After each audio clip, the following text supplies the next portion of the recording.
April 20th, 12:14 p.m. District Court, Courtroom Number 2. And welcome back to Paul Justice, Ace Attorney. Let's just continue on.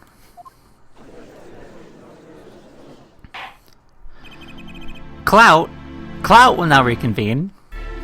What? Whose Clout are reconvening? As a witness, Miss Ogre really recovered. Yes, she's regained consciousness. Perhaps she can hear a version of events again. That's the thing. You see, she's quite fatigued. Looking a bit fatigued yourself, Mr. Payne. Sadly, fatigue is insufficient grounds for refusing to testify or prosecute. Defense would like to request that Mr. Orly take the stand. Very well. The witness will take the stand. Hello, welcome back. Perhaps you could repeat your name or profession. Perhaps you'd rather admit that you're a poor liar and that you're a poor loser. Nut. What? Name's Ogre, really, that's the truth. I'm a pro dealer. People call me Ogre Quick Fingers, really. Oh, really? Wanna know something else? I'm not really Russian. My last name sounds like oh really. There, that's the truth. I hope you're satisfied. Okay. Witness will testify about what you're really up to that night. Fine, I'll talk. We had a plan, see. Never any of you are recorded under oath. Any further fabrications will have serious consequences. Fine. Like I said, I'm a pro. That guy, Smith, hired me to do what I do best. I was playing at the Boys Club Bowl several days prior to the game. As a waitress. So you're in cahoots with the victim. Not that he needed my help. Mr. Smith is a well-known poker player in some circles. But winning wasn't the main purpose of the game. It was about destroying a legend. The unbeatable Phoenix Wright. Plain and simple. Elegant, really. You see, we set up a trap of sorts. There's a planet card in Mr. Wright's pocket beforehand. Deal 5 aces during one of their games. Then when her hands revealed, Mr. Smith was calling out and search Wright. He would then pull out the planet card and the trap would snap shut. You swapped the cards! Exposes the cheater and losing on top of it. It would have made a great double play. Just like that, the legend would be dashed to pieces. Indeed. Getting caught red-handed into cheating when cast out in all its prior wins. 7-year legend destroyed by one little card. It was the plan. Oh really, miss? Oh really? How droll. But it appears you made quite the mistake. A mistake? I agree. The trap was elegant. Yet, what happened to the planted card? Hey, that's right. He's lucky, I'll give him that. You have to slip free from a trap laid by Olga Quickfingers O'Reilly. Oh, really? And this would be much cuter if she spent with evil mastermind state. Cute? Who wants to be cute? I'm not cute. I'm bad. You hear me? Bad. When you're through being bad, perhaps you could testify to the court. Tell us about this trap, and how it was sprung. And also how it failed. The best laid traps. Tonight, I planted the card like I was supposed to, and Wright lost the last hand, like he was supposed to. Then Smith searched him. But the planted card was gone. The trap failed. The next moment, Wright picked up a bottle and swung it. It wasn't me who hit Smith, that no good cheating defendant. Surprisingly frank testimony that Solius is mostly in the dark. That was perfect, I tell you. Perfect. That rotten cheater hadn't messed it up. Look who's talking. Well, the testimony for what it's worth is all yours, Mr. Justice. What? Witnesses like her who needs criminals. Defendants like Mr. Wright who needs prosecutors. It's all crazy.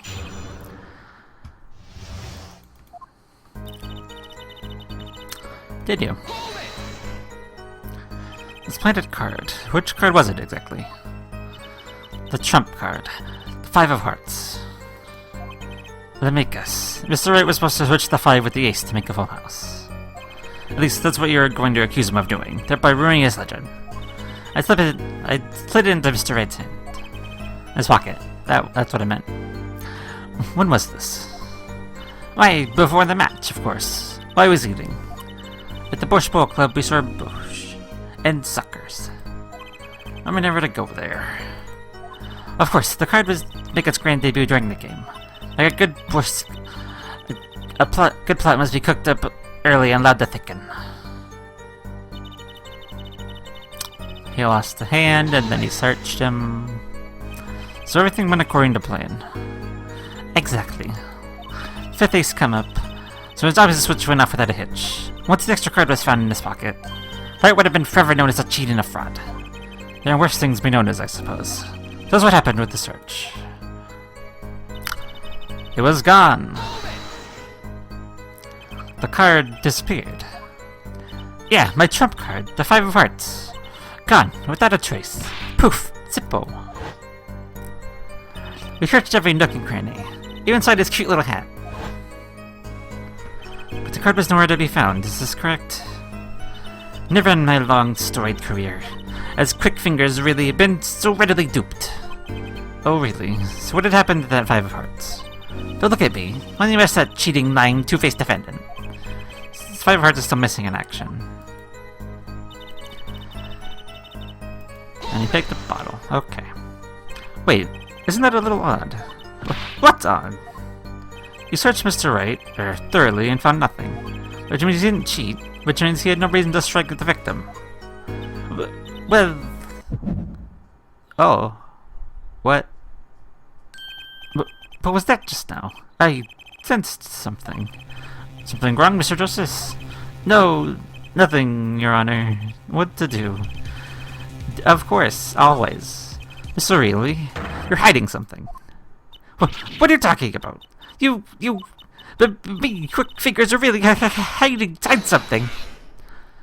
The defense were afraid for basic accusations. I have one question for the witness, then. You say you saw the moment the defendant hit the victim. Is this true? Of course it's true. I did see it, honest. I saw him and Wright hit him. My own eyes, I saw it. What's this weird vibe I'm getting?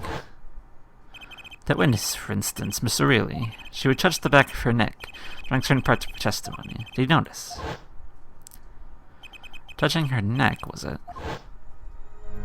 Oh. Really? Oh, what's going on? This is... Look at her neck. Look at it. Whoa, what's going on? The sensation. It's coming into focus. There, that twitch is so clear. It's like I could perceive her habit. Like I couldn't before. It's really dying. Everything's dying. Perceive. Gotcha! You're touching your neck. Mr. Orly, perhaps you're unaware of this yourself. Unaware of what? Whenever you get to a certain part of your testimony, you touch the back of your neck with your left hand. My neck? So what? But indeed, Justice. I ain't noticed anything of the sort. She says that part of the testimony, she's unconsciously recalling something. Your body reacts to the memory. She touches her neck. I'm sure of it. A memory. Would someone care to explain what he's babbling about? It's highly unusual, but let's ask the defense. Then the witness is remembering something. Maybe you have evidence of this memory to show us. Her habit is scratching her neck whenever she talks about the moment of the crime. So what would remind her of the moment of the crime? So really, whenever you recall the crime that night, you scratch your neck. I've noticed that happens when you think about the moment of the crime. There must be some reason behind this habit of yours. Maybe the weapon that left an irreversible impression on your neck is this. The bottle?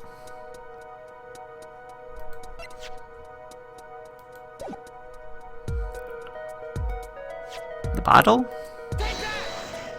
When she talks about the moment of the crime, she touches her neck. What reminds us more of the moment than this bottle, the murder weapon? But something doesn't fit. If you're only the witness to the crime, why would that make you touch your neck like you're in pain? What's he talking about now? It was Mr. Smith, the victim, who was hit. Not you. This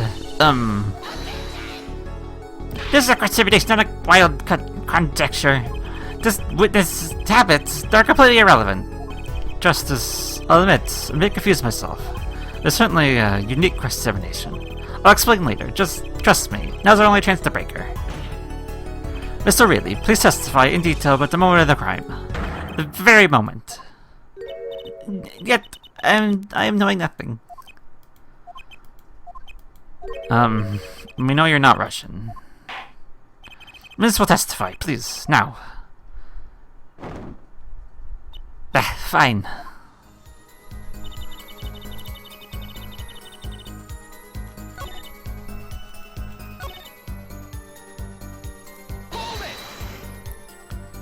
You seem uneasy. Who starts standing up here? Sitting up here? Whatever. I was jutting around the place. I was getting warm. Tell me, after the crime, what was the defendant like?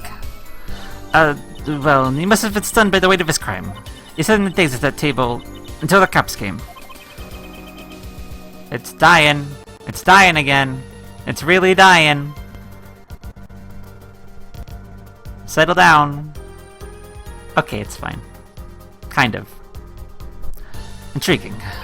Have you gotten all the testimony you're going to get out of this witness? What do you think about her testimony? I'll tell you what I think. It's awful. It's basically bogus. Contradicts the evidence. What's that? Well, shows this evidence, Mr. Justice. This evidence you claim contradicts testimony. She let him out of his sight until the cops got there. Now there's some evidence that contradicts that. He called the police from the first floor. Doesn't make any sense. There's a real record here that clearly contradicts what you said. It states that the police were alerted by a report from the defendant. And we know that the defendant left the room, climbed the stairs, and made that phone call from the first floor of the Borscht Bowl Club. So, explain how you kept your eyes on the defendant when he left the room entirely. Oh, she finally dropped that lobster. What a shame. The man who picked up a bottle and swung it that night wasn't the defendant.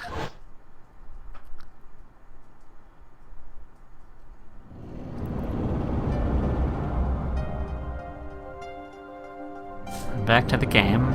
Throwing cards. Showdown time.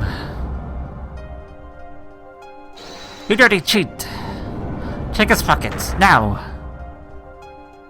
It's gone! The card's gone! You lose. Ah! Smith grabbed the bottle from the next to right. And he hit me! You semester cheating you turned out to be.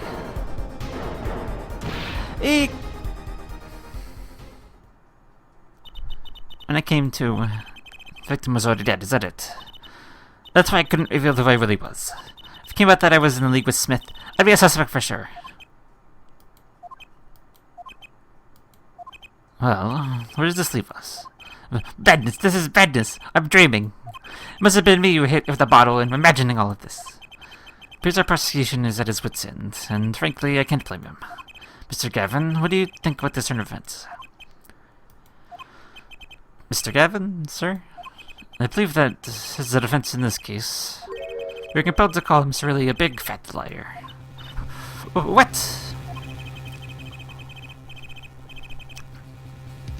Three were in the murder room. Three were in that room in the murder. The defendant, the victim, and her. And she is a motive. A motive. Plot foiled. The witness got an argument with her client, Mr. Smith. The denouement? The denouement of that argument was murder. What? I'm no killer. It's a trap. Someone's trying to frame me.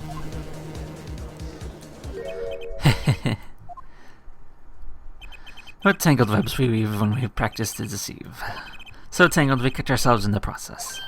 Mr. Wright, that's a hasty conclusion. Don't like you, Christoph Gavin. What are you saying? Why not consider the other possibility? That there was another person in the room at the time of the murder. Right, like Mr. Wright was saying before recess. A single card was swapped into the victim's hand after the murder. The one who swapped the card didn't know the two colors the cards were being used. A fourth person. Ha! This theory again! Your fourth person doesn't exist. Indeed. That's why I decided to bring this case to court. Here, where there's no escape, there's no chance for deception. Perfect place to catch the real criminal. The real criminal? And we're in luck. A clue to the real criminal's identity was kindly provided for us. Right at the beginning of the trial, no less. What? Apollo, perhaps you know what I'm talking about. Sorry. Remember what I said. The fourth person who swapped the cards made one critical error. He or she wasn't considering the color on the back of the cards. Right, but how could such an obvious mistake occur? The cards used for the last game are red. Yet, there was one person here, on our court, who thought those cards were blue. Yeah, I had that impression too, but why? Well, Apollo, think you can figure out who it was? It's not me, I swear! Who is this fourth person? I'd always get put on the spot like this. Let's hear what the defense has to say. Who was it? Who thought the cards used in the final game were blue? Well, I mean, on it, we don't. There really is no one else to say. It was this man. It was Kristoff. He did it. As I suspected. Your eyes and ears are as sharp as your hair. Or my conduction skills are very simple. I don't know. Anyway, I was right. Kristoff Gavin, you're the fourth person that night. But of course Mr. Gavin knows the color of the cards. How would he? As you can see, the photo of the crime scene is black and white. You can't tell which of the cards are blue, which one's on the floor or the table. But look! You can see the colors in this photo. Yes, but when he said the cards were blue, it was well before this evidence came to light. It's true that the defendant was engaged in a game of poker with the victim. It was only that, a game, in the purest sense. A competition, Your Honor. A competition? Yes, it fits a wit, a silent clash of passions. Only the cards, their backs wreathed in blue flame, know their final outcome. Well, Kristoff. Mr. Gavin. Mr. Gavin, is something the matter? No, nothing. Excuse me, it was so sudden. Right, you weren't seriously accusing me, are you? Oh, Kristoff. You know, even I never take a joke this sort. This has gone beyond ridiculous, beyond dumb, this is insanity. The defendant accusing his own defense attorney of murder. I assure you, I'm quite sane. But what possible connection could Mr. Gavin have to the victim? I wasn't aware that I had a connection to Mr. Smith either. Yes, but Mr. Gavin and the victim have never even met. Well, what if they have? Huh? There's a possibility, after all. They may have met that night, before the game started. What are you suggesting? It's the truth Mr. Wright was staying silent about. But only one thing to do. Mr. Wright, defense would like to request that you testify to the court. Objection! Hey! Defense would like to request no such thing. Mr. Gavin, what are you doing? This was related to the case. How could anything happening before that night at poker be related? Not sure I followed, Mr. Gavin. As I explained before, the events made Mr. Orly. I too assume you speak for Mr. Justice in this. He's the defense, not you. Yeah, I'm the defense. Shut up, man. Mr. Justice, the matter of Mr. Wright's testimony is up to you. Oh, okay. Does the court, in your opinion, need to hear the Mr. Wright's testimony? Yes, it does. I don't give a fuck what he has to say. It only matters what I have to say. This is Mr. Wright's strategy all along. He was planning this all along. And didn't see it through. Defense would like to request that Mr. Wright testify to the court. You too, Justice. Would you betray me, your teacher? I'm sorry, Mr. Gavin. This isn't about loyalty. This is about the truth. Yeah, stop fucking take over my case. Very well. The defendant, Mr. Wright, will take the stand, please. Appetite for murder. Okay. Good evening, Kristoff and I had dinner. We sat at the table in this photograph. Miss Shady Smith walked in 5 minutes after Kristoff left. When the trap failed, Mrs. Smith hit the waitress. The girl was knocked out cold and Smith was uncontrollable. I had to call the police. When I returned, he was dead. Blood streaming from a cut in his forehead. That's when I made another phone call. The defense attorney, Gavin. Mr. Gavin, you were at the divorce club bold night of the murder. I dine with him rather frequently. Did you talk to the defendant on the phone directly after the murder? Quite against my will. I became involved in a murder. Thought I might need a lawyer, so I called him. You're planning this all along, weren't you? Right. That's because you wanted to drag me into your little murder trial. The only thing I want is the truth. As I did back then, and now. I thought my office was doing you a favor when we took you in your defense. It appears that I was wrong. Very well. The defense may cross-examine the witness. Justice? Sir? He's lying, and you're going to expose him. Understood, sir. Mr. Kevin versus Mr. Wright. This can't end well. Why can't have another trial? Because you can't. It's not allowed. Ace Attorney Land has crazy trials whether you want it or not. Anyway. We will get on this cross-examination and see if it actually is a lie or if it's not. I don't know. Mr. Gavin over there is real suspect at the minute. Trying to take over my defensing. Because he's in question now. So, it's shady. Anyway. Next time we come back, we'll continue. So until then.